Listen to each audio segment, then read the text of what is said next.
ছাত্ৰ ছাত্ৰীসকল ভালনে তোমালোকৰ আজি মই তোমালোকক এই ক্লাছটোত পূৰণ আৰু হৰণৰ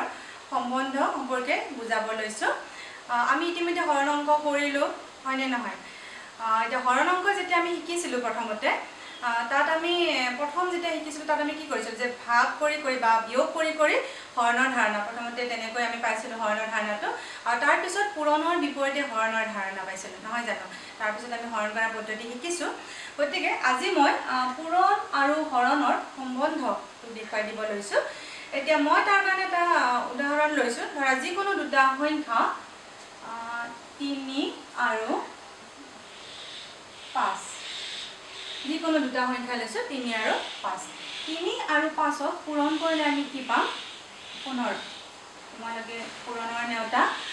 জানা তোমালোকে এতিয়ালৈকে এইবিলাক জানা হৈছে আগতে পাইছা নহয় জানো 3 আৰু 5 পূৰণ কৰিলে আমি নেওতা মাতি উলিয়াইছো 3 5 গুণ 15 এতিয়া মই যদি 15ক 3 ৰে হৰণ কৰো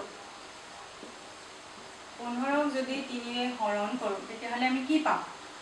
আমি প্ৰথমতে পাইছিলো না পূৰণৰ বিপৰীতে হৰণৰ ধাৰণা যে 15ক 3 ৰে হৰণ কৰিলে কি হ'ব 5 হ'ব কাৰণটো হৈছে 3 5 গুণ 15 হয়নে একেদৰে 15ক যদি মই 5 ৰে হৰণ কৰো তেতিয়াহলে আমি কি পাম 3 পাম এই কথাটো তোমালোকৰ মনত আছে এটুকে কয় পূৰণ আৰু হৰণৰ সম্বন্ধ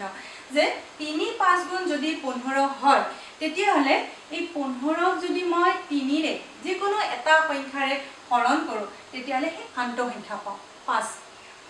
বা 15ক যদি মই 5 ৰে হৰণ কৰো তেতিয়াহলে আন্ত সংখ্যা মই 3 পাম এইদৰে বেলেগ এটা উদাহৰণ লৈ আমি চাব পাৰো ধৰা 7 পূৰণ 4 সমান কিমান 7 পূৰণ 4 28 হয়নে 7 পূৰণ 4 সমান 28 এতিয়া মই যদি 28ক যদি মই 7 ৰে হৰণ কৰো 28ক যদি মই 7 ৰে হৰণ কৰো কি পাম 7 4 গুণ 28 আছিল গতিকে 28ক 7 ৰে হৰণ কৰিলে 4 পাম একেদৰে মই যদি 28ক 4 ৰে হৰণ কৰো তেতিয়া কি পাম 7 পাম এইদৰে পূৰণ আৰু হৰণৰ সম্বন্ধটো আমি উলিয়াব পাৰো তে এই কথাটো মই তোমালোকক লিখি দিও এই যে 3 আৰু 5 পূৰণ কৰিছো 15 পাইছো বা 7 আৰু 4 পূৰণ কৰিছো 28 পাইছো দুটা সংখ্যা মানে 7 আৰু 4 দুটা সংখ্যা 3 আৰু 5 দুটা সংখ্যা অৰ্থাৎ দুটা সংখ্যাৰ পূৰণফল 15 হৈছে দুটা সংখ্যাৰ পূৰণফল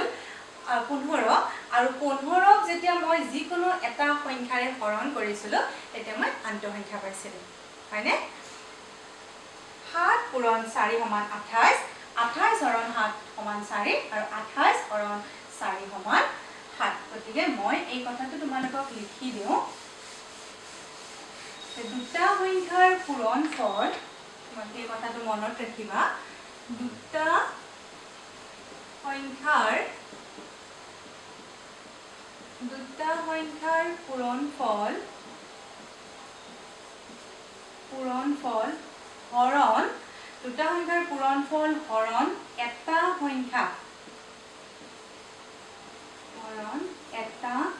সংখ্যা সমান আমি কি পাম দুটা সংখ্যাৰ পূৰণফল এটা 7 আৰু 4 মই তলৰ যেটো উদাহৰণ দিছিলো পিছৰ হেতু উদাহৰণ লৈছো 7 পূৰণ 4 সমান 28 আৰু 28ক যদি 7 ৰে হৰণ কৰিছো 4 পাইছো 28 হৈছে দুটা সংখ্যাৰ পূৰণফল হৰণ এটা সংখ্যা লৈছো হয়নে লগতে এটা যিকোনো এটা সংখ্যা লৈছো 7 লগতে আমি কি পাইছো 4 পাইছো মানে আন্ত সংখ্যা পাইছো এই কথাটো মই লিখিছো দুটা সংখ্যাৰ পূৰণফল হৰণ এটা সংখ্যা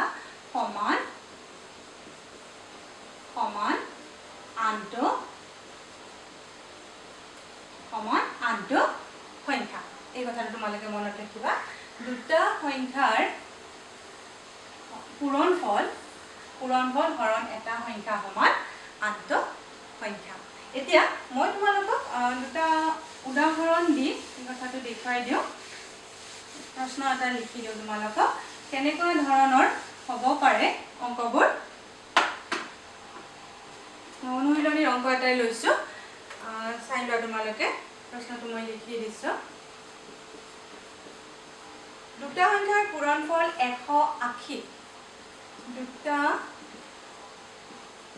সংখ্যাৰ পূৰণফল 180 দিয়া আছে আমাক তাৰে এটা সংখ্যা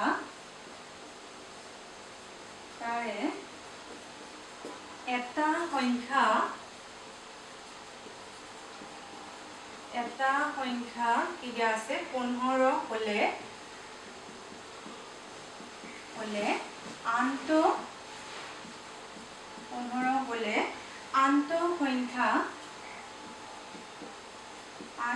সংখ্যা কি এনেকুৱা ধৰণৰ হ'ব পাৰে প্ৰশ্নবোৰ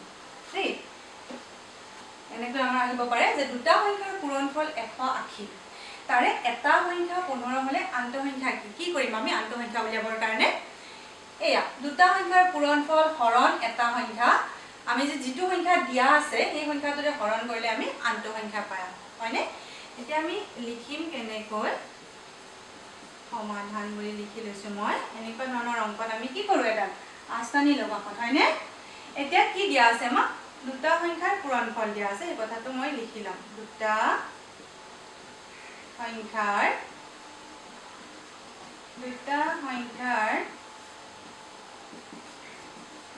সংখ্যাৰ পূৰণফল সমান 180 এটা সংখ্যা আমাক দিয়া আছে আমাক 15 ঠিক আছে দুটা সংখ্যাৰ পূৰণফল 180 এটা সংখ্যা 15 দিয়া আছে এতেকে আনটো সংখ্যা কি হ'ব তোমালোকে নিশ্চয় ক'ব পাৰিছা আনটো সংখ্যা আমি কি কৰিম উলিয়াবৰ কাৰণে 180 ক আমি কি কৰিম 15 ৰে হৰণ কৰিম ঠিক আছে কৰিছো আমি এইটো নিচিনাকে পূৰণফল সংখ্যা দুটাৰ পূৰণফলক দিয়া থকা সংখ্যাটোৰে পূৰণ কৰিছো কৰিলে আমি আনটো সংখ্যা পাই যাম হৰণ কৰিছো এতিয়া এই হৰণটো আমি কাষত দেখুৱাই দিম দেই তোমালোকেও কাষত এনেকৈ আস্থানি অংকটো দেখুৱাই দিবা 15 ৰে মই হৰণ কৰিম 180 হৰণ কৰিম কেইবাৰ যাব প্ৰথমতে এবাৰ যাব হয়নে 15 বাকি থাকিব আমাৰ 3 আৰু আমি শূন্যটো নমালো 30 হল এতিয়া 15 ৰে হৰণ কৰিলে 30 দুবাৰ যাব গতিকে আমি কি পালো 12 এটা সংখ্যা আনটো 15 আছিল আনটো সংখ্যা 12 এনেকুৱা ধৰণৰ হয় অংকবোৰ এইদৰে আমি প্ৰয়োগ কৰি অংকবোৰ কৰিম ঠিক আছে আৰু এটা উদাহৰণ মই তোমালোকক দেখুৱাই দিছো মানে প্ৰশ্নবিলাক কেনেকুৱা ধৰণৰ হ'ব পাৰে মই অনুশীলনীৰ অংকই তোমালোকক কৰি দিছো কেনেকুৱা ধৰণৰ প্ৰশ্নবোৰ হ'ব পাৰে মই প্ৰশ্নটো তোমালোকক লিখি দিছো ৰবা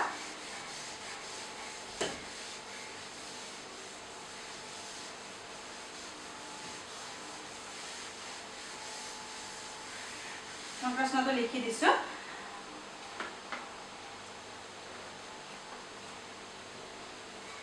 এইটো প্ৰশ্ন অনুশীলনীৰ প্ৰশ্ন মই লিখি দিছো কেনেকুৱা ধৰণৰ হ'ব পাৰে 7 ৰ লগত কি সংখ্যা পূৰণ কৰিলে 7 ৰ লগত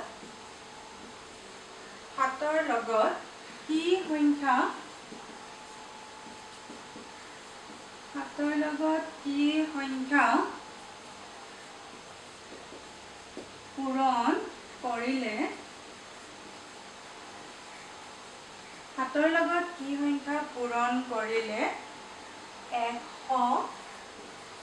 182 হ'ব প্ৰশ্নটো এনেকুৱা ধৰণৰ 7 ৰ লগত কি সংখ্যা পূৰণ কৰিলে 182 হ'ব তাৰমানে দুটা সংখ্যা পূৰণ কৰিছে আৰু দুটা সংখ্যা পূৰণ কৰাৰ পিছত পূৰণফলটো 182 হৈছে নহয় জানো এতিয়া অংকবোৰ অহা ধৰণটো বা লিখা ধৰণটো আমাৰ বা উদাহৰণ ধৰণটো আমাৰ বেলেগ কিন্তু আমি আমাৰ বস্তুটো এই মানে আগৰ যেটো অংক আছিল আমাৰ তেনেকুৱা একেই ধৰণৰ 7 ৰ লগত দুটা সংখ্যা আমাৰ পূৰণ কৰিছে 7 ৰ লগত কি সংখ্যা পূৰণ কৰিলে 7 আৰু এটা সংখ্যা তাৰ লগত পূৰণ কৰিছে পূৰণ কৰাৰ পিছত পূৰণফলটো কি হৈছে 182 গতিকে মই কাষত এটা আস্থানি লৈছো মই লিখি লম কি দিয়া আছে কি দিয়া আছে যে দুটা সংখ্যাৰ পূৰণফল দিয়া আছে নহয় জানো 182 টো দুটা সংখ্যাৰ পূৰণফল 7 ৰ লগত এটা সংখ্যা পূৰণ কৰিছে আৰু এটা সংখ্যা 7 গতিকে আনটো সংখ্যা আমাক উলিয়াব দিছে যদিও আমাৰ ভাষাটো বেলেগ ধৰণৰ কিন্তু আমাৰ অংকবোৰ একে গতিকে মই লিখি লম কি দিয়া আছে সেইখিনি কথা মই আগতে লিখি লম যে দুটা সংখ্যাৰ পূৰণফল এনেকৈ লিখি ল'ম এই 82টো আমাৰ দুটা সংখ্যাৰ পূৰণফল হয়নে দুটা সংখ্যাৰ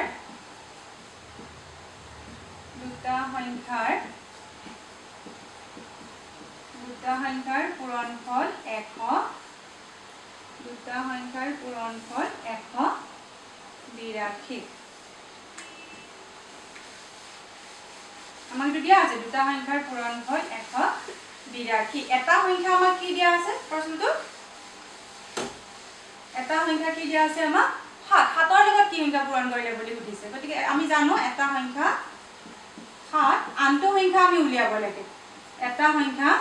7 গতিকে আনটো সংখ্যা উলিয়াব লাগে আনটো সংখ্যা আমি এতিয়া উলিয়াম আনটো আমি দে লিখি লম আনটো সংখ্যা কি হ'ব সংখ্যা দুটাৰ পূৰণফল 182 মই কি কৰিম হাতেৰে হৰণ কৰিম একেই নহয় জানো হয়নে এতিয়া বাকিখিনি তোমালোকে নিশ্চয় গম পাইছা হাতেৰে যদি মই 182 হৰণ কৰো হৰণটো তোমালোকে সদায় দেখুৱাই দিবা কাষত প্ৰথমতে যাব দুবাৰ 2 গুণ 14 4 বাকি হ'ব 2 7 6 গুণ 42 গতিকে আমি এই ভাগফলটো পালো 26 তাৰ মানে এটা সংখ্যা যদি 7 হয় আনটো সংখ্যা কি হ'ব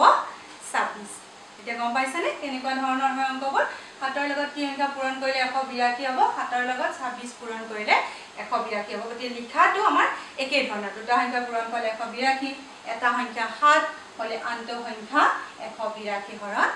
7 উত্তৰ 26 ছাত্ৰ-ছাত্ৰীসকল মই তোমালোকক আজি পূৰণ আৰু হৰণৰ সম্বন্ধটো বুজাই দিলো আৰু সেই সম্বন্ধটোৰ প্ৰয়োগ সম্পৰ্কে তোমালোকক মই দেখুৱাই দিছো আমি কোড প্ৰয়োগ কৰো কেনেকুৱা ধৰণৰ অংকত আমি সেই সম্বন্ধটো প্ৰয়োগ কৰো ঠিক আছে দুটা মই উদাহৰণ তোমালোকক দেখুৱাই দিলো এইমতে তোমালোকে ভিডিঅটো চাই মন দি চাবা দেই মন দি চাই তোমালোকে বাকি অংকবোৰ নিজে কৰিবৰ কাৰণে চেষ্টা কৰিবা